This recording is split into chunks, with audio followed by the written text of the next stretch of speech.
Perintah Kaisar Naga. Audiobook, novel silat. Episode 241. Setelah memasuki tambang, saya melihat beberapa sosok tergeletak di tanah tidak jauh dari pintu masuk tambang, dan sosok tersebut masih menggeliat. Raungan lain terdengar. Setelah Tuan Palu Besi menembakkan beberapa sinar cahaya, Dev dan yang lainnya akhirnya melihat dengan jelas bahwa ada beberapa binatang penusuk baju besi yang tergeletak di tanah, dan binatang penusuk baju besi itu ditutupi dengan sisik, tetapi sisik yang awalnya berwarna emas ini menjadi sangat suram. Binatang-binatang penusuk baju besi ini setipis tongkat, dan napas mereka sangat lemah. Raungan barusan seharusnya menghabiskan kekuatan terakhir dari binatang-binatang penusuk baju besi itu. Melihat binatang penusuk baju besi di depan mereka, Dev dan Matt semuanya tercengang.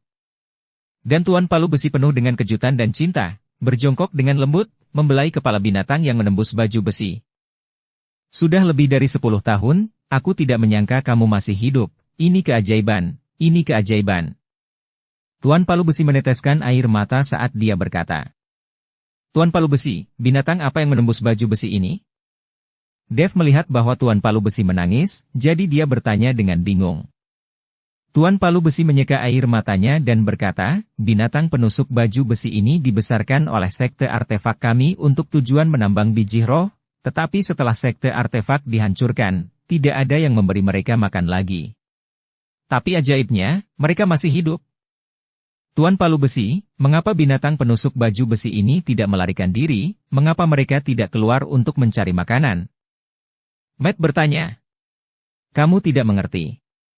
Setelah binatang penusuk baju besi ini mengenali pemiliknya dan membesarkan mereka, mereka tidak akan pernah meninggalkan tambang. Mereka lebih baik mati daripada meninggalkan tambang. Dan mereka tidak bisa menemukan makanan. Mereka tidak bisa memakan biji roh. Tuan Palu Besi menggelengkan kepalanya. Tambang ini penuh dengan biji roh, jadi mengapa binatang penusuk baju besi ini tidak memakannya? Apakah mereka hanya menunggu untuk mati kelaparan? Tanya Dev. Biji roh ini tidak dimurnikan. Binatang penusuk baju besi tidak bisa memakannya. Mereka harus dimurnikan sebelum bisa diberi makan. Tuan Palu Besi selesai berbicara, aura di tubuhnya tiba-tiba meledak, dan kekuatan penempaan menyembur keluar dari tubuhnya, dan segera membentuk palu besar di tangan Tuan Palu Besi. Kemudian Tuan Palu Besi mengambil palu besar dan menghancurkan biji spiritual sekitar 1 meter di dalam tambang.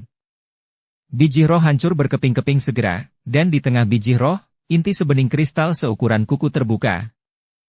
Tuan Palu Besi melemparkan esensi biji roh seukuran kuku ke binatang penusuk baju besi, dan binatang penusuk baju besi itu menelannya dalam satu tegukan.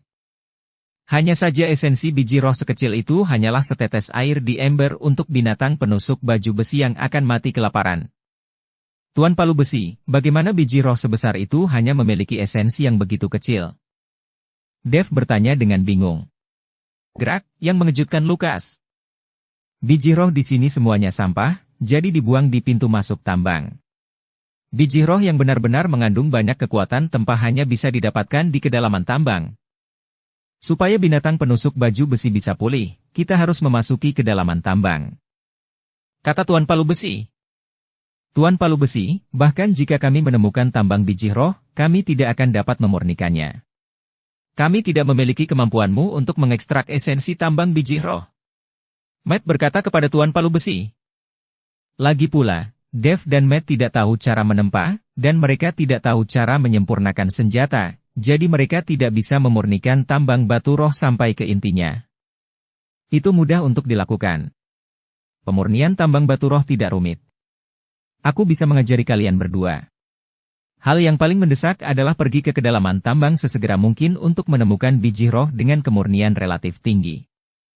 Setelah Tuan Palu Besi selesai berbicara, dia langsung ke kedalaman tambang. Dev dan Matt mengikuti di belakang, dan roh pedang Zhongli merasa sedikit takut ketika dia merasakan tambang yang gelap, jadi dia membalikkan tubuhnya dan berubah menjadi pedang pembunuh naga, lalu memasuki tubuh Dev. Di bawah kepemimpinan Tuan Palu Besi, Dev dan Matt terus masuk lebih dalam ke dalam tambang. Setelah berjalan untuk jarak yang tidak diketahui, Tuan Palu Besi berhenti. Pada saat ini, di sekitar tambang, beberapa biji roh berwarna biru muda dan merah muda tersebar di dinding batu dan sekitarnya. Tuan Hammer, mengapa kita berhenti? Dev bertanya dengan bingung. Gerak yang mengejutkan Lukas. Kita bisa berhenti di sini. Teknik penempaanku saat ini hanya bisa memurnikan biji roh semacam ini. Seperti biji roh ungu di depanku, aku tidak bisa memurnikan esensinya. Tuan Palu Besi menjelaskan. Setelah mendengar ini, Dev berkata kepada Tuan Palu Besi. Tuan Palu Besi, dapatkah Anda mengajari kami cara memurnikan biji roh? Tuan Palu Besi lalu mengeluarkan perkamen kuning. Jika Anda memasukkan kesadaran spiritual Anda ke dalam perkamen ini, Anda secara alami akan menguasai teknik penempaan tingkat rendah, dan Anda dapat memurnikan biji roh tingkat rendah. Setelah Tuan Palu Besi selesai, dia menyebarkan perkamen di atas tanah. Melihat ini, Dev dan Matt dengan cepat memancarkan kesadaran mereka dan memasuki gulungan perkamen. Hanya dalam sekejap, mereka berdua menguasai teknik memurnikan biji roh. Sekarang setelah kamu menguasai metodenya, kamu bisa mencobanya. Tuan Palu Besi menyingkirkan perkamen itu dan berkata. Dev dan Matt mengangguk, lalu semburan aura meletus dari mereka berdua, dan segera aura itu mengembun menjadi palu besar di depan mereka. Palu godam memancarkan semburan udara kental. Dev dan Matt memegang palu godam di tangan mereka, dan merasa bahwa palu godam yang dipadatkan dengan nafas benar-benar dipegang di tangan mereka. Tidak ada ilusi sama sekali, sama seperti yang asli. Kamu dapat memadatkan palu tempa sekarang, tetapi tingkat biji roh apa yang dapat dimurnikan dengan palu tempa ini tergantung pada pemahaman dan keterampilanmu. Tuan Palu Besi selesai berbicara dengan Dev dan Matt. Tuan Palu Besi menemukan sepotong biji spiritual, dan mulai memperbaikinya. Dev dan Matt mengikuti dan menghancurkan biji roh dengan palu besar di tangan mereka. Namun, setelah mereka menghancurkannya dengan palu, meskipun biji rohnya hancur, intisarinya tidak terungkap, dan masih banyak kotoran yang bercampur dengan intisari biji roh. Melihat ini, Dev dan Matt tidak punya pilihan selain menghancurkannya lagi dengan palu godam. Mereka tidak tahu berapa kali mereka menghancurkannya sampai mereka berkeringat deras dan kehabisan napas, dan akhirnya memurnikan sepotong tambang biji roh. Biji esensi dari semua ukuran muncul di depan Dev dan yang lainnya, tetapi saat ini Tuan Palu Besi telah memurnikan lebih dari selusin biji esensi roh. Ini terlalu lambat, kata Matt dengan ekspresi sedih di wajahnya. Kamu baru saja belajar cara memurnikan biji roh. Kamu harus tetap bersabar dan meningkatkan kemahiranmu, dan kecepatanmu akan meningkat secara bertahap. Master Palu Besi menghibur Dev dan Matt. Dev dan Matt mengangguk, dan mulai memurnikan biji roh. Dev menjadi tenang dan berlatih sambil memikirkannya. Pada saat ini, terdengar suara dentang terus-menerus di seluruh tambang. Tetapi ketika biji Dev dimurnikan lebih cepat dan lebih cepat, dia terkejut menemukan bahwa ada kekuatan penempaan ekstra di tubuhnya, dan kekuatan penempaan ini terus mengembara di dantian, dan kekuatan Dev juga tidak diketahui. Menyadari ini, Dev bekerja lebih keras, mengayunkan palu besar di tangannya dengan penuh semangat. Saya tidak tahu sudah berapa lama, dan saya tidak tahu apakah ini siang atau malam, dan dari Dev dan yang lainnya, sudah ada ratusan esensi biji roh. Tuan Palu Besi sudah sangat lelah hingga hampir roboh, palu tempa di tangannya juga mulai menjadi ilusi, dan akhirnya menghilang perlahan. Master Palu Besi mengonsumsi banyak, jadi pada akhirnya palu tempa tidak bisa dipadatkan, tapi dihamburkan. Dengan begitu banyak biji roh yang dimurnikan, binatang-binatang penusuk baju besi itu seharusnya bisa bergerak, kata Tuan Palu Besi dengan kehabisan napas. Tuan Palu Besi, beristirahatlah di sini dulu, saya akan mengirim biji roh ini ke beberapa binatang penusuk baju besi, kata Dev sambil memasukkan biji roh ke dalam cincin penyimpanan, lalu berbalik ke pintu tambang. Ketika mereka sampai di pintu masuk tambang, beberapa binatang penusuk baju besi yang sekarat menjadi sedikit gelisah setelah melihat Dev, dan mata mereka penuh kerinduan. Dev buru-buru mengeluarkan biji roh yang dimurnikan, dan beberapa binatang penusuk baju besi mengerumuni dan mulai melahapnya. Ratusan biji roh ditelan oleh beberapa binatang penusuk baju besi dalam sekejap mata. Setelah memakan biji roh ini, aura binatang penusuk baju besi meningkat pesat. Anak muda, terima kasih. Pada saat ini, seekor binatang penusuk baju besi berkata kepada Dev. Dev terkejut, dia tidak menyangka binatang penusuk baju besi ini bisa berbicara. Kalian bisa bicara? Dev sangat terkejut. Tentu saja, kami telah berlatih selama ribuan tahun. Jika bukan karena fakta bahwa kami telah kelaparan selama lebih dari 10 tahun, kami mungkin dapat berubah menjadi bentuk manusia sekarang. Jadi apa gunanya hanya berbicara? Monster di kota Raja Iblis telah berubah menjadi bentuk manusia. Mereka menjalani kehidupan yang sama seperti kalian manusia, kata binatang penusuk baju besi itu kepada Dev. Kota Raja Iblis? Dev tercengang sesaat, tidak tahu di mana kota Raja Iblis ini berada, itu seharusnya menjadi wilayah monster. Sudah kubilang kamu tidak mengerti, tapi menilai dari aura di tubuhmu, kamu tidak terlihat seperti orang dari dunia surga dan manusia. Di mana Tuan Palu Besi? Aku ingin tahu kemana semua orang sekte pemurnian artefak pergi dalam 10 tahun terakhir. Kami telah bekerja dengan rajin untuk menambang biji roh di tambang, tetapi kami tidak berpikir bahwa tidak ada yang akan datang ke tambang lagi. Binatang penusuk baju besi itu bertanya kepada Dev. Senior, sesuatu terjadi pada sekte pemurnian artefak lebih dari 10 tahun yang lalu. Itu dihancurkan oleh sekte api. Master sekte pemurnian artefak juga dibawa pergi. Tuan Palu Besi melarikan diri ke dunia sekuler untuk menyelamatkan hidupnya, jadi tidak ada orang yang datang ke tambang ini. Dev buru-buru menjelaskan. Hancur.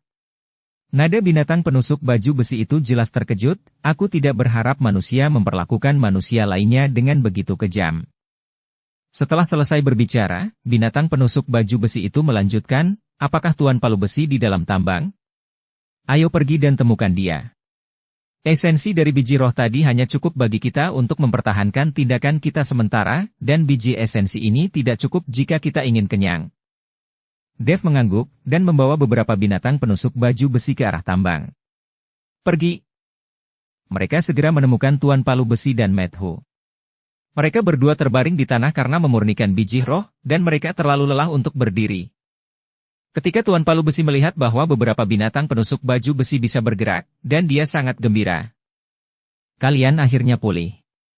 Saya tahu biji esensi itu tidak dapat memuaskan kalian sama sekali, tetapi kami bertiga benar-benar tidak dapat melanjutkan pemurnian biji. Kami perlu istirahat. Tolong tunggu dengan sabar selama beberapa hari. Tuan Palu Besi berkata kepada beberapa binatang penusuk baju besi dengan sangat sopan. Tidak masalah, dengan biji esensi ini, kita bisa bertahan selama beberapa tahun, kata binatang penembus baju besi. Tapi Dev tidak bisa saat ini, dia tidak punya waktu untuk menunggu di sini. Untuk memurnikan biji untuk binatang penusuk lapis baja ini, susunan pemulihan energi roh akan segera dimulai, dan Dev harus bergegas kembali secepat mungkin. Tuan Palu Besi, aku harus buru-buru kembali ke dunia sekuler secepat mungkin, jadi aku tidak bisa tinggal lama di sini. Apakah ada biji roh pemurnian tingkat tinggi yang dapat membuat beberapa monster penusuk baju besi bisa pulih dengan cepat? Dev berkata kepada Tuan Palu Besi. Tuan Palu Besi melirik Dev dan berkata, kamu baru saja mempelajari teknik penempaan dan pemurnian. Alangkah baiknya jika kamu dapat memurnikan esensi biji roh tingkat ini dengan 3 atau 5 palu. Apakah kamu yakin bisa memurnikan biji roh dengan tingkat yang lebih tinggi? Dev tidak mengatakan apa-apa. Sebaliknya, dia mengambil sepotong besar biji roh, dan kemudian menghancurkannya dengan palu. Biji roh yang keras meledak seketika, dan sejumlah besar kotoran berubah menjadi bubuk. Esensi biji yang lebih besar dari kepalan tangan tertinggal. Esensi biji yang jernih memancarkan aura dan cahaya, membuat orang merasakan aura ini dan merasa sangat nyaman. Tuan Palu Besi melihat esensi biji yang dimurnikan oleh Dev, dan dia tercengang. Bahkan jika dia bergerak, biji roh semacam ini tidak dapat dimurnikan dengan palu, dan esensi biji yang dimurnikan oleh Dev jelas murni, tanpa noda sedikit pun. Dev, apakah Anda tahu penempaan dan pemurnian sebelumnya? Kalau tidak, Anda baru saja mempelajarinya, bagaimana Anda bisa menguasainya dalam waktu sesingkat itu? Menguasai teknik dengan begitu terampil? Dev menggelengkan kepalanya, Tuan Palu Besi, saya tidak mengetahuinya sebelumnya. Saya baru mempelajarinya. Mungkin karena saya memiliki pemahaman yang kuat, jadi saya bisa mempelajarinya lebih cepat. Wah, pemahaman Anda sangat kuat. Tidak ada orang yang baru mempelajari teknik penempaan dan pemurnian yang dapat memurnikan biji roh setingkat ini dengan palu. Bahkan master sekte pemurnian artefak yang sangat tercerahkan dan memiliki bakat untuk memurnikan, dia tidak terlalu hebat.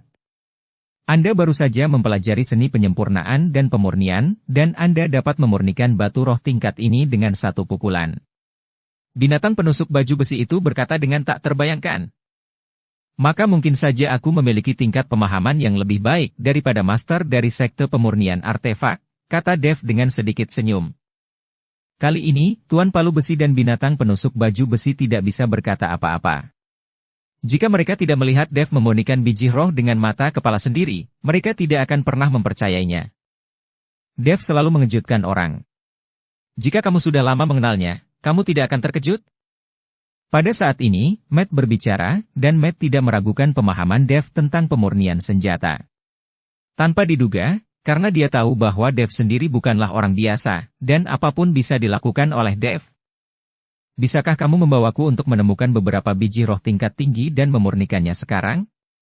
Jika aku hanya memurnikan level ini, aku khawatir akan sulit untuk memberi makan senior penusuk lapis baja dalam waktu singkat, tanya Dev.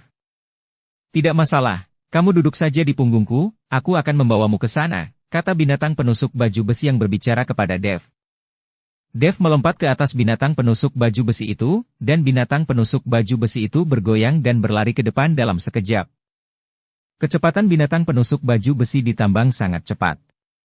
Bahkan ketika menghadapi tanah longsor, binatang penusuk baju besi tidak melambat, dan dengan cepat melewati bebatuan, dan segera membawa Dev ke bagian terdalam dari tambang. Saat ini, seluruh tambang dipenuhi dengan cahaya ungu, dan tambang batu roh di mana-mana memancarkan cahaya ungu. Jelas tempat ini telah mencapai bagian terdalam dari tambang, dan biji roh di sini juga yang paling maju. Itu dia. Tempat ini adalah bagian terdalam dari tambang, dan biji jenis ini saat ini adalah yang paling berharga, kata binatang penusuk baju besi itu kepada Dev. Dev mengangguk, tanpa ragu sedikit pun, dia mulai bekerja, dan esensi biji dimurnikan di tangan Dev. Binatang penusuk baju besi itu makan dengan rakus, dan segera kenyang. Binatang penusuk lapis baja yang lengkap tidak duduk diam, tetapi terus menambang biji roh untuk Dev dari dinding batu di sekitar tambang, dan membiarkan Dev memurnikannya. Saya tidak tahu sudah berapa lama berlalu, tetapi esensi biji di depan Dev seperti bukit. Menyeka keringat di dahinya, Dev berkata kepada binatang penusuk baju besi. Senior binatang penusuk baju besi, apakah esensi biji ini cukup untuk kamu makan sebentar? Cukup, ini sudah cukup, binatang penusuk baju besi itu berkata dengan bersemangat. Baiklah. Ayo kembali, aku tidak tahu sudah berapa lama kita berada di sini. Karena ditambang, Dev tidak lagi memiliki konsep waktu, dan dia tidak tahu sudah berapa lama. Dev memasukkan esensi biji ke dalam cincin penyimpanan, dan berencana untuk membiarkan binatang penusuk baju besi itu membawanya kembali. Tapi binatang penusuk baju besi itu berkata, anak muda, kamu telah banyak membantu kami, aku harus memberimu sesuatu. Apa yang ingin kamu berikan? Dev bertanya dengan heran. Binatang penusuk baju besi ini telah kelaparan selama lebih dari 10 tahun, harta apa yang bisa mereka berikan untuknya? Setelah binatang penusuk baju besi itu selesai berbicara, dia mulai melambaikan kedua cakarnya, terus-menerus menggali di dinding batu tambang. Binatang penusuk baju besi menggali dengan sangat cepat. Tambang yang awalnya di bawah digali puluhan meter ke bawah oleh binatang penusuk baju besi. Biji roh terus-menerus digali di sepanjang jalan. Melihat biji roh ini, Dev berkata tanpa daya, senior binatang penusuk lapis baja, saya masih memiliki sesuatu untuk dilakukan, saya tidak punya waktu untuk memurnikan biji roh ini. Aku tidak memberimu biji roh ini untuk dimurnikan, duduklah di atasku, dan apa yang ingin kuberikan padamu ada tepat di depan, kata binatang penusuk baju besi itu. Dev tidak punya pilihan selain duduk di atas tubuh binatang penusuk baju besi, dan kemudian mengikuti binatang penusuk baju besi untuk terus memecahkan batu dan masuk lebih dalam ke tambang. Segera, kecepatan binatang penusuk baju besi itu melambat, disertai dengan suara terengah-engah, dan ketika binatang penusuk baju besi itu menggali ke depan, ada suara benturan logam. Dua cakar depan dari binatang penusuk baju besi itu berdarah dan berdarah. Melihat ini, Dev buru-buru berkata, senior binatang penusuk besi, apa yang akan kamu berikan padaku? Aku tidak berpikir kita harus terus menggali ke depan. Aku khawatir tubuhmu tidak tahan. Tidak masalah. Kita hampir tiba. Anda menyelamatkan hidup kami, tentu saja saya harus membalas Anda. Binatang penusuk baju besi itu menggali ke depan dengan putus asa, bahkan jika kedua kaki depannya berdarah dan berdarah, itu terus berdarah dan tidak berhenti. Melihat pemandangan ini, Dev sangat tersentuh. Anda harus tahu bahwa beberapa orang tidak memiliki hati nurani seperti binatang penusuk baju besi ini, dan binatang ini tahu bagaimana membalas sebuah kebaikan. Itu sebabnya Tuan Palu Besi memiliki telah memberitahu Dev sebelumnya bahwa, hal yang paling menakutkan adalah hati manusia. Bahkan banyak manusia tidak sebaik iblis. Binatang penusuk baju besi ini telah menderita di tambang selama lebih dari 10 tahun, bahkan jika ia mati kelaparan, ia tidak pernah berpikir untuk pergi. Dan untuk beberapa orang, demi sedikit keuntungan, akan mengkhianati tuan, kerabat bahkan keluarga mereka. Saat binatang penusuk baju besi itu menggali puluhan meter lagi, pada saat ini, cahaya keemasan yang menyilaukan tiba-tiba menyinari seluruh tambang. Di bawah cahaya keemasan, mata Dev tidak bisa dibuka untuk sementara waktu. Setelah beberapa saat, setelah terbiasa, Dev perlahan membuka matanya, dan melihat bahwa di antara tumpukan tambang batu roh, biji roh yang memancarkan cahaya keemasan menyilaukan bertatahkan di tengahnya. Akhirnya itu ditemukan, binatang penusuk baju besi selesai dengan bersemangat, dan kemudian menggali biji roh emas. Kamu ambil biji ini. Ini adalah fosforit tingkat tertinggi.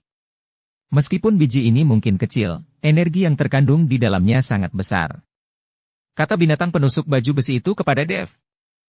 Dev mengambil fosforit, dan merasa bahwa fosforit kecil itu sangat berat, dan ada garis-garis seperti sisik di atasnya, seperti lapisan baju besi, sangat mirip dengan tubuh emas Dev yang tidak bisa dihancurkan.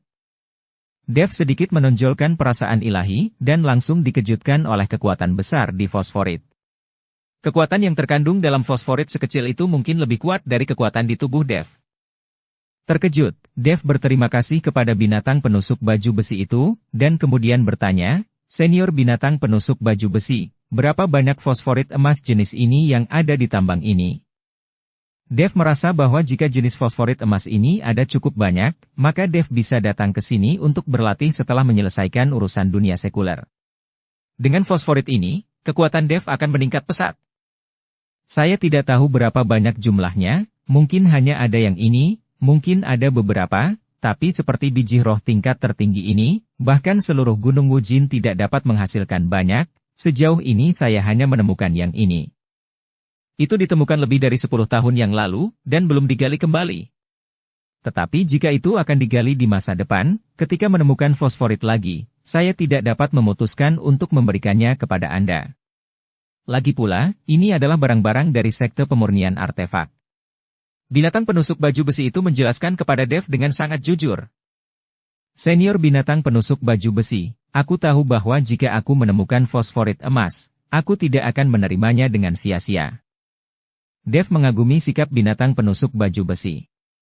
Bagaimanapun, mereka milik binatang roh dari sekte pemurnian artefak.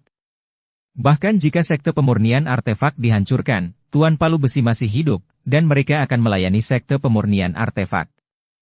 Binatang penusuk baju besi membawa Dev kembali.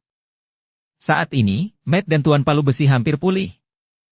Dev mengeluarkan esensi biji yang dimurnikan dan memasukkannya ke binatang penusuk baju besi lainnya. Binatang penusuk baju besi lainnya akhirnya kenyang, dan mereka semua sangat berterima kasih kepada Dev. Tuan Palu Besi, dengan kekuatanku saat ini, aku khawatir aku tidak akan bisa pergi ke sekte api untuk menyelamatkan master sektemu, tapi yakinlah, aku akan menemukan cara untuk membantumu menyelamatkan master sektemu, setelah aku menangani urusan dunia sekuler. Dev meyakinkan Tuan Palu Besi. Tuan Palu Besi mengangguk, saya percaya pada Anda, bahkan jika Anda tidak dapat menyelamatkan master sekte kami, saya harus berterima kasih. Sekarang saya memiliki pecahan penempaan di tangan saya, dan binatang penusuk baju besi ini semuanya hidup, jadi kami bisa perlahan-lahan memulihkan sekte pemurnian artefak. Dalam waktu kurang dari 10 tahun, sekte pemurnian artefak kami pasti akan dapat menciptakan kejayaan lain, dan kemudian saya akan membantu Anda membuat senjata ajaib. Tuan Palu Besi sangat berterima kasih kepada Dev. Tuan Palu Besi sangat berterima kasih karena Dev tidak mengambil pecahan penempaan yang tidak lengkap untuk dirinya sendiri. Jika orang lain yang mendapatkan pecahan penempaan yang tidak lengkap, orang itu pasti akan menyimpannya untuk dirinya sendiri.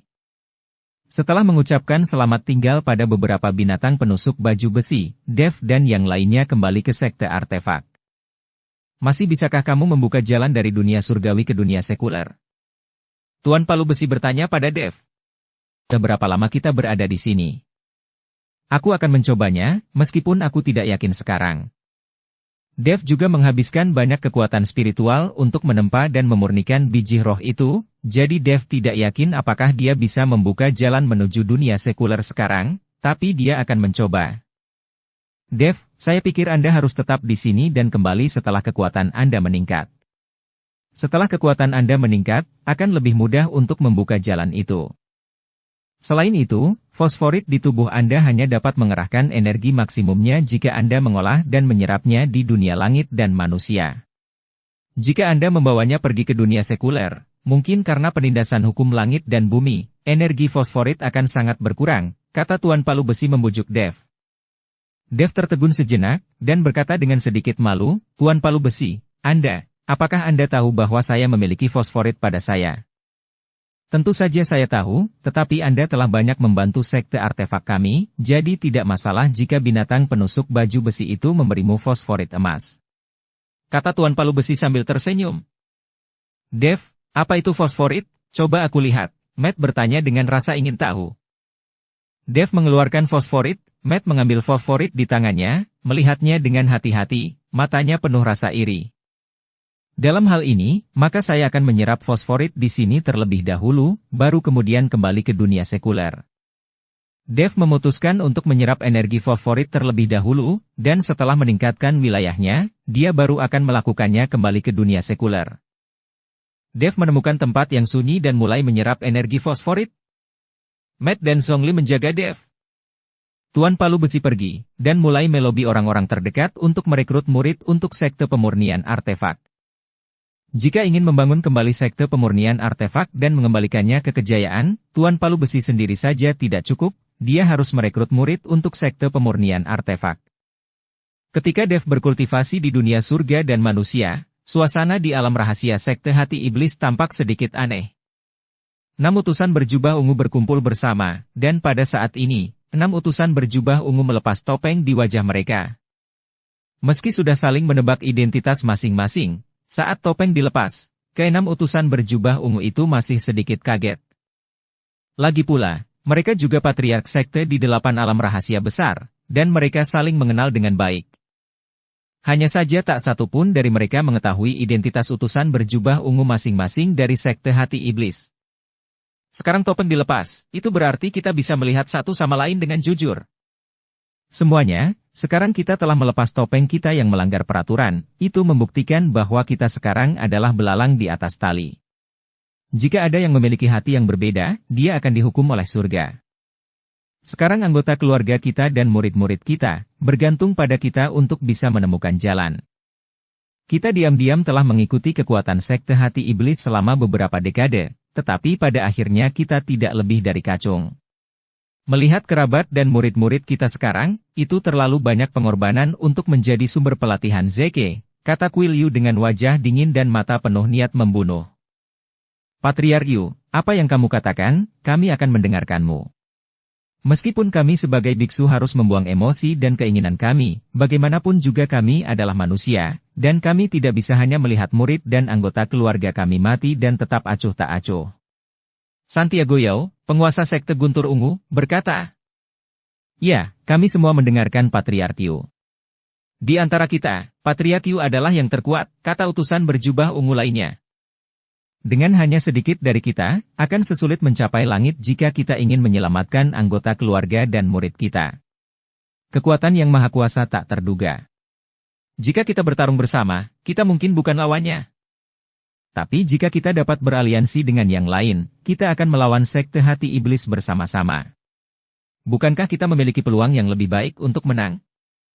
Pada saat ini, Jacob Feng, penguasa lembah angin dan hujan di ranah rahasia gerbang gunung, berkata, "Tuan Feng, dengan siapa Anda berencana untuk beraliansi?"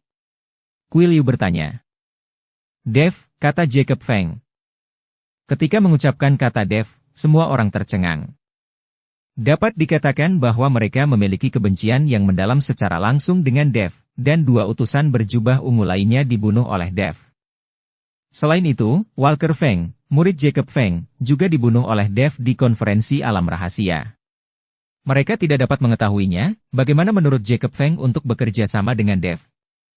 Tuan Feng tua, Anda juga tahu situasi antara kita dan Dev itu, apakah menurut Anda Dev akan mau bekerja sama dengan kita? Santiago Yao, penguasa sekte Guntur Ungu, bertanya. Jika Dev bijak, dia pasti akan membantu kita. Pacarnya terjebak di alam rahasia sekte Taois, dan permusuhan Dev dengan sekte hati iblis tidak ada hubungannya dengan kita. Kita memang memiliki hubungan kerja sama dengan sekte hati iblis, tapi sekarang sekte hati iblis telah menempatkan kerabat dan murid-murid kita untuk digunakan sebagai sumber daya, dan dibantai sesuka hati. Sekte hati iblis mengurung anggota keluarga kita untuk mengendalikan dan mengancam kita, jadi kita harus menemukan Dev dan meyakinkannya untuk bekerja sama. Hanya Dev yang dapat mencegah pemulihan energi spiritual, dan saya pikir bahwa kekuatan Dev saat ini sudah lebih tinggi dari kita semua. Selama pemulihan energi spiritual gagal, kekuatan sekte hati iblis tidak akan memiliki cara lain, dan dia mungkin melepaskan alam rahasia dari sekte hati iblis dan pergi ke alam manusia surgawi. Dengan cara ini, bukankah anggota keluarga dan murid kita akan diselamatkan? Dan jika kita bekerja sama dengan Dev, kemungkinan menyelamatkan anggota keluarga kita akan lebih tinggi. Jacob Feng menjelaskan kepada kerumunan untuk menganalisis dengan cermat. Tuan Feng tua benar. Kita harus mencari Dev untuk bekerja sama dengannya. Murid Tuan Feng dibunuh oleh Dev dan dia dapat melupakan masa lalu. Kita yang berkonflik dengan Dev sebenarnya tidak memiliki kebencian yang mendalam. Saya yakin Dev akan melakukannya. Dia akan setuju untuk bekerja sama dengan kita. Kuil Yu juga menyetujui usulan Jacob Feng. Keenam utusan berjubah ungu saling memandang, dan tidak ada dari mereka yang ingin pergi. Lagi pula, tidak ada yang yakin untuk bisa meyakinkan Dev, dan akan sangat berisiko untuk menghubungi Dev. Melihat ini, Kuil Yu menghela nafas pelan dan berkata, "Karena tidak ada yang mau pergi, maka saya sendiri yang akan berbicara dengan Dev." Setelah diskusi, 6 utusan berjubah ungu mengenakan topeng mereka lagi, masing-masing pergi. Dan Zeke, yang saat ini sedang berkultivasi, harus menyerap kekuatan lebih dari selusin orang setiap hari untuk meningkatkan wilayahnya. Melihat para murid yang mati setiap hari, tidak ada dari 6 utusan berjubah ungu yang berani berbicara. Sementara di alam manusia surgawi, Dev bekerja keras untuk menjalankan seni konsentrasi hati, menyerap energi fosforit untuk berkultivasi. Waktu berlalu, siang dan malam berganti. Setengah bulan berlalu dalam sekejap mata, dan Dev menyerap sisa energi terakhir di fosforit. Fosforit emas, yang awalnya menyilaukan dengan cahaya keemasan, kini telah berubah menjadi abu-abu dan berubah menjadi batu biasa. Melihat Dev terbangun dari latihannya, Matt buru-buru bertanya, "Dev, apa tingkat kultivasimu sekarang?" "Aku merasa auramu telah berubah beberapa kali." Kecemerlangan melintas di matanya. "Saya telah mencapai tingkat ke-6 dari alam transformasi. Jika saya dapat memiliki satu fosforit emas lagi, saya mungkin dapat mencapai puncak alam transformasi, atau bahkan menembus alam transformasi," kata Dev dengan emosi. Ketika Matt mendengar ini, dia mengerutkan bibirnya dan berkata, "Tubuhmu terlalu mesum. Energi dalam fosforit itu seperti lautan luas. Di tanganmu, benda semacam ini hanya memungkinkanmu untuk meningkat beberapa alam kecil. Saya tidak tahu, jika Anda berkultivasi sampai melampaui malapetaka dan naik menjadi abadi sejati, sumber daya yang sangat besar yang Anda perlukan. Bahkan jika sumber daya dari seluruh dunia manusia surgawi diberikan kepada Anda mungkin tidak dapat berhasil mengatasi bencana." Matt sangat terkejut dengan banyaknya sumber daya yang dibutuhkan Dev. Menurut peningkatan Dev, dia akan membutuhkan lebih banyak sumber daya di masa depan. Bahkan mungkin dunia surga dan manusia tidak bisa memeluk Buddha seperti Dev. Saya tidak tahu mengapa sumber daya yang saya perlukan untuk meningkatkan alam saya berbeda dari orang lain. Ini mungkin terkait dengan teknik ajaib yang saya latih. Sekarang saya telah mencapai tahap transformasi ke-6, saya tidak tahu apakah saya dapat menarik lonceng pola naga sesuka hati. Dev benar-benar ingin tahu seberapa jauh dia telah mengendalikan lonceng pola naga. Jika dia dapat dengan bebas menarik kembali dan mengontrol lonceng pola naga sesuka hati, maka lonceng pola naga ini akan menjadi kartu truf Dev dan sarana penyelamat hidupnya. Tapi ketika Dev hendak mengeluarkan lonceng pola naga untuk mencoba, Matt buru-buru menghentikannya. Jangan coba di sini. Jika kamu mencobanya, nafas akan menyebar ke sekitarnya, dan kemungkinan besar orang-orang dari sekte lain di dunia surga dan manusia akan tertarik. Bagaimana kita bisa pergi saat itu? Kamu akan mencobanya ketika kamu kembali ke dunia sekuler. Ya, bagaimanapun, kamu tidak ditekan oleh hukum langit dan bumi. Matt menjelaskan kepada Dev. Begitu Dev mendengar bahwa itu masuk akal, dia membuang ide untuk mencoba lonceng pola naga. Kemudian dia mengeluarkan busur Raja Dewa dari cincin penyimpanan, dan Dev meletakkan tangan kanannya di tali busur, dan dengan kekuatan tiba-tiba, dia menarik tali busur menjadi penuh dalam sekejap. Antara langit dan bumi, berbagai kekuatan yang tak terhitung jumlahnya mulai berkumpul di tali busur Dev. Anak panah muncul, bersinar dengan cahaya keemasan. Saat Dev berjuang untuk menarik tali busur, menggertakkan giginya dan bertahan, anak panah emas perlahan berubah menjadi putih transparan. Woos! Dev melepaskan tangannya, anak panah menembus langit seperti meteor, dan kemudian menembus kehampaan, langsung menembak kehampaan dari lubang hitam besar. Ada aliran turbulensi di lubang hitam, dan ada pusaran aliran udara yang konstan. Terbuka, ayo pergi. Dev melihat bahwa jalan menuju dunia sekuler telah dibuka sendiri, jadi dia dengan senang hati memanggil Matt dan melompat. Roh pedang Zhongli berubah menjadi pedang pembunuh naga dan langsung memasuki tubuh Dev. Lagi pula, dibutuhkan banyak kekuatan fisik untuk melewati lorong semacam ini, dan Anda harus menahan aliran turbulen di lorong lubang hitam. Sosok Dev dan Matt menghilang, dan saluran lubang hitam perlahan tertutup, menghilang tanpa jejak. Tapi tidak lama setelah Dev dan yang lainnya pergi, seorang lelaki tua berambut putih datang ke tempat Dev dan yang lainnya baru saja berdiri dengan seorang pria dan seorang wanita berjubah tau. Tuan, untuk apa Anda membawa kami ke sini? Bukankah kita akan pergi ke kuil Ujue? Tanya Taois perempuan itu dengan bingung. Pria tua berambut putih itu melihat sekeliling, sedikit mengernyit dan berkata, aneh, sungguh aneh, tadi sepertinya ada aura busur Raja Dewa. Mungkinkah aku salah? Berpikir sejenak. Kyoto.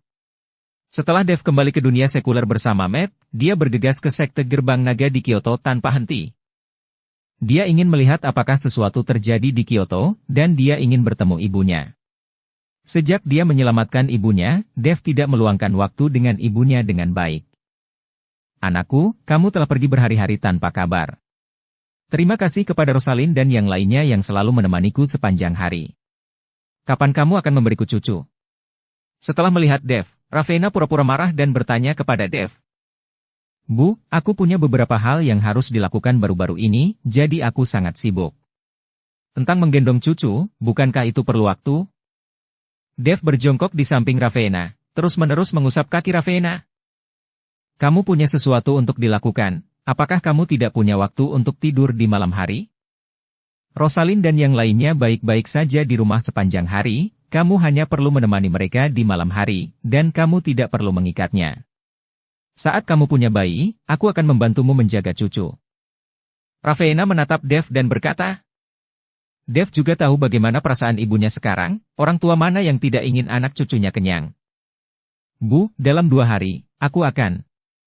Tidak ada 2 hari.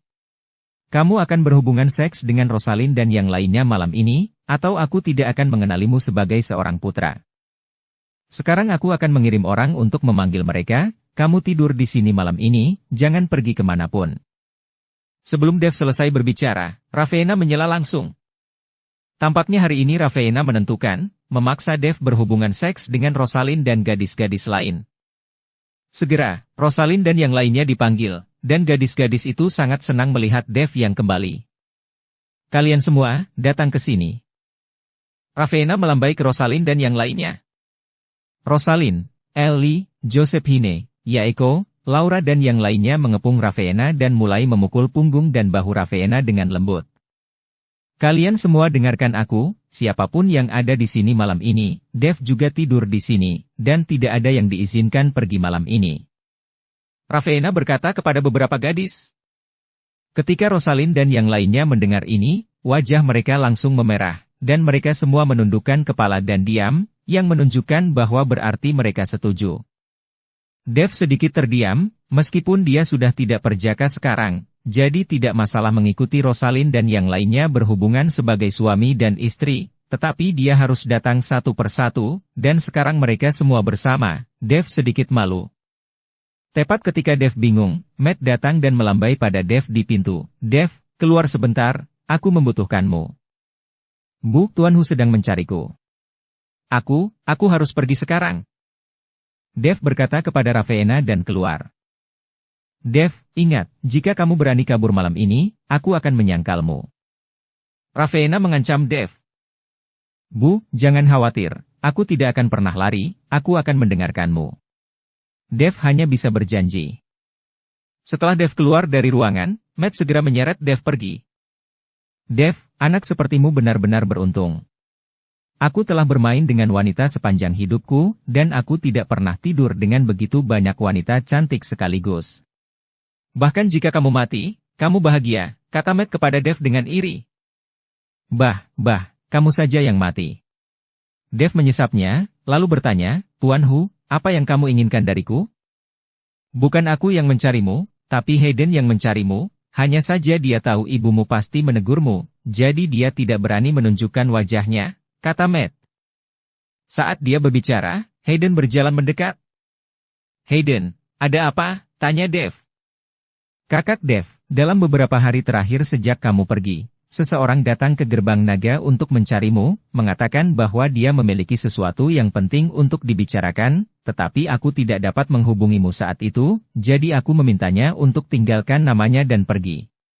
Kata Hayden. Siapa yang mencariku? Dev sangat bingung, siapa yang mencarinya, dan ada hal penting apa? Dia bilang namanya Quilyu, dan dia berasal dari alam rahasia Tianmen. Aku memintanya untuk meninggalkan alamatnya agar kita bisa menemukannya ketika kamu kembali, tapi dia pergi tanpa berkata lagi, kata Hayden. Quilyu. Dev terkejut, dia tidak menyangka bagaimana Quilyu meninggalkan alam rahasia dan datang ke dunia sekuler untuk menemukannya. Anda harus tahu bahwa sangat menyakitkan bagi para bikhu ini untuk meninggalkan alam rahasia dan datang ke dunia sekuler. Mereka akan ditekan oleh hukum langit dan bumi, dan dalam kasus yang parah, kekuatan mereka akan mundur. Selain itu, Quilyu adalah anggota utusan jubah ungu dari sekte hati iblis. Dev tahu semua tentang itu.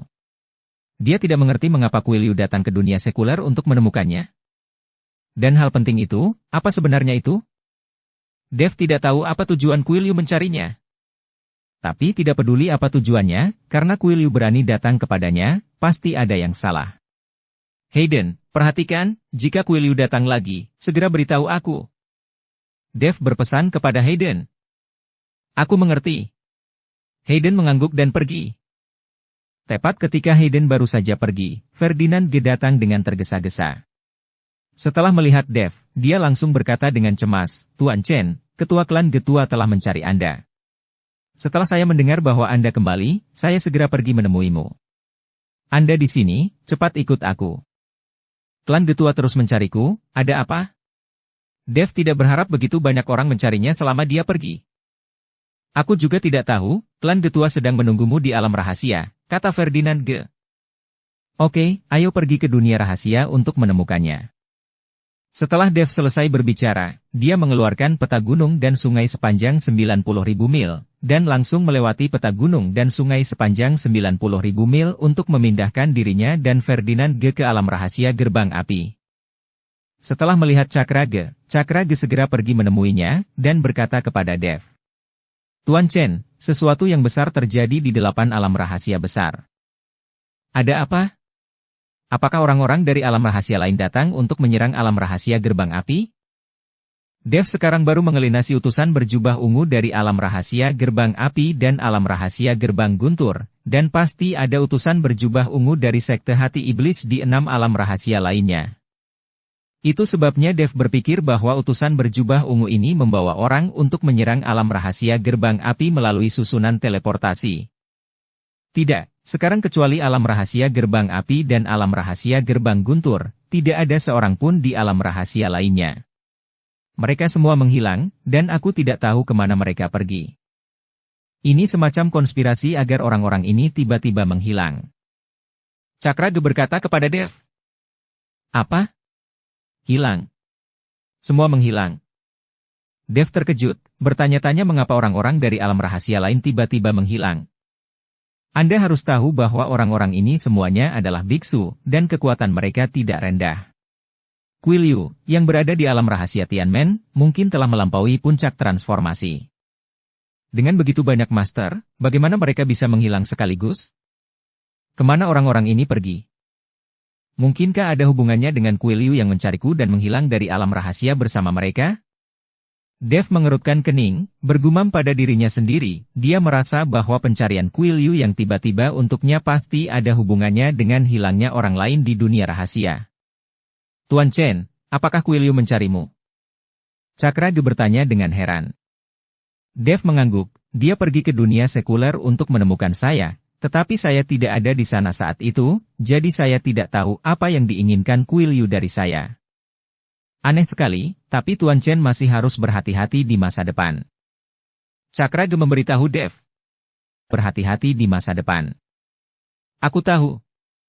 Dev pergi meninggalkan alam rahasia Gerbang Api, dan baru saja kembali ke ibu kota, sebelum dia kembali ke sekte Gerbang Naga, dia dihentikan oleh Kapten Jack.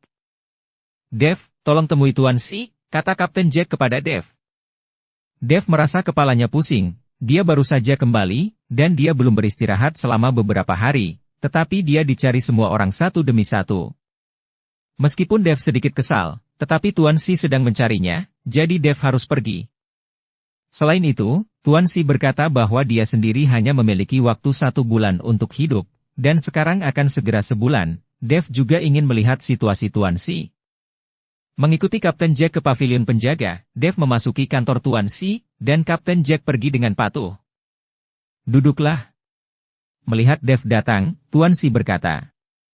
Dev dengan hati-hati menatap mata Tuan Si, dan menemukan bahwa kulit Tuan Si sangat bagus, dan nafas di tubuhnya juga sangat stabil. Dia tidak terlihat sakit parah, dan Tuan Si tidak terlihat seperti orang sakit yang sekarat. Tuan Si, Anda terlihat baik dan Anda tidak terluka. Ini akan segera terjadi sebulan. Anda seharusnya baik-baik saja, kan? Dev bertanya pada Tuan Si. Tuan Si tersenyum dan berkata, siapa yang memberitahumu bahwa aku akan mati karena sakit? Anda tidak mati karena sakit? Lalu bagaimana kamu bisa mati? Dengan keahlianmu saat ini, aku khawatir tidak ada seorang pun di dunia sekuler ini menjadi lawan, bagaimana seseorang bisa membunuhmu? Tanya Dev. Hahaha, tidak ada seorang pun di dunia sekuler yang dapat membunuhku, tetapi nasibku sudah ditentukan, dan Tuhan akan membawaku pergi saat itu. Jawab Tuan Si sambil tertawa. Melihat Tuan Si akan mati, Tuan Si masih bisa tertawa, dan dia sama sekali tidak terlihat ketakutan, jadi Dev merasa sangat bingung. Tuan Si, karena Anda tahu kapan Anda akan mati, bisakah Anda mengubah nasib Anda melawan langit? Anda bisa saja tidak pergi kemanapun hari itu, kan? Tanya Dev. Tuan Si menggelengkan kepalanya, itu adalah takdir saya. Jika saya tidak mati, tapi orang lain akan mati. Terkadang hidup kita sendiri tidak dapat dikendalikan oleh diri kita sendiri. Dev terdiam sejenak, dia tidak tahu nasib apa yang dibicarakan Tuan Si. Mengapa hidup Tuan Si akan berakhir padahal Tuan Si belum mati? Melihat Dev terdiam, Tuan Si buru-buru mengganti topik, dia tidak ingin topik berat ini mempengaruhi suasana hati Dev. Kamu baru saja kembali dari dunia surga dan manusia, tanya Tuan Si. Dev mengangguk, lalu bertanya dengan heran, bagaimana Anda tahu bahwa saya pergi ke alam surgawi? Terlalu mudah untuk melihat kekuatan batu itu. Tuan Si tertawa keras. Dev memandang Tuan Si dengan curiga. Semakin dia memandang Tuan Si, semakin dia menjadi ketakutan. Tuan Si jelas berada di dunia sekuler, bahkan jika Tuan Si sangat kuat, bagaimana dia bisa mengetahui begitu banyak hal tentang dunia surga dan manusia? Tuan Si, bagaimana Anda mengetahui hal-hal ini tentang dunia surga dan manusia? Dan Anda bahkan tahu tentang fosforit? Dev langsung menanyakan keraguannya. Tuan Si tersenyum sedikit, saya terlalu akrab dengan dunia surga dan manusia, bahkan setiap tumbuhan dan pohon di dunia surga dan manusia, saya tahu itu seperti punggung tangan saya. Mendengar kata-kata Tuan Si, Dev tertegun. Anda? Apakah Anda dari dunia surga dan manusia? Tapi mengapa kamu datang ke dunia sekuler ini dari dunia surga dan manusia? Tanya Dev. Pada saat ini, Tuan Si tersenyum, dan tidak menjawab Dev, tetapi berkata, 7 hari kemudian adalah hari ketika rangkaian pemulihan spiritual akan dimulai, Anda harus siap, beberapa hal bukan waktunya untuk memberitahu Anda. Saat kamu bisa memandang rendah dunia, mungkin kamu akan bisa melihat hal-hal yang tidak bisa kamu lihat sekarang. Kata-kata Tuan Si membuat Dev jatuh ke dalam perenungan yang mendalam. Dia merasa bahwa dia berjalan selangkah demi selangkah.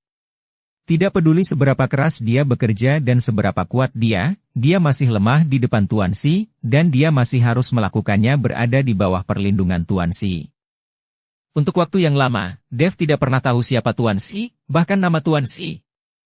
Tuan Shi akrab tapi tidak akrab dengan Dev, tetapi perhatian Tuan Shi untuk Dev nyata. Setelah mengobrol sebentar dengan Tuan Si, Dev meninggalkan pavilion penjaga dan kembali ke gerbang naga. Ketika Dev kembali ke gerbang naga, hari sudah gelap. Raveena sedang menunggu Dev di depan pintu. Bu, kenapa kamu berdiri di pintu? Settelah tave melihat Raveena, tia perkekas majutan mempantu Raveena kembali ke kamar. Aku khawatir kamu tidak akan kembali, nak. Jika kamu tidak kembali malam ini, aku tidak akan mengenalimu. Raveena berkata kepada Dev. Bu, bagaimana mungkin? Aku sudah berjanji, aku pasti akan melakukannya, kata Dev. Itu bagus. Rosalind dan yang lainnya ada di kamar sebelah. Aku sudah menyuruh mereka mandi, jadi mereka akan menunggumu. Sekarang, kamu hanya akan mendengarkan ibumu di sini. Kata Raveena. Ketika Dev mendengar ini, dia menghela nafas tak berdaya dan berkata, Bu, aku sibuk sepanjang hari, dan aku belum makan apapun. Aku harus kenyang, kalau tidak aku tidak punya kekuatan.